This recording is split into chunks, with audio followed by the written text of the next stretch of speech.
ini tuh stretchy banget. Bisa digigit gitu. Oke. Sebelumnya seperti biasa, sebelum ini di review lebih dalam, seperti biasa tekan tombol subscribe, like, dan komen, dan jangan lupa untuk follow juga pasarnya di depan juga dan share video ini. Oke, that is Jordan. Ini dia. Udah bersih banget. Ini tuh enak untuk biskuitnya. Kalian bisa beli ini di Shopee. Harganya tuh kena harga 75.000. Oke, ini tuh slow dan juicy banget dan crunchy.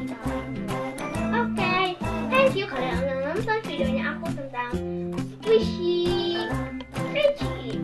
Oke, thank you kalian nonton ya. Jangan lupa untuk tunggu video terbarunya lagi. Oke, bye.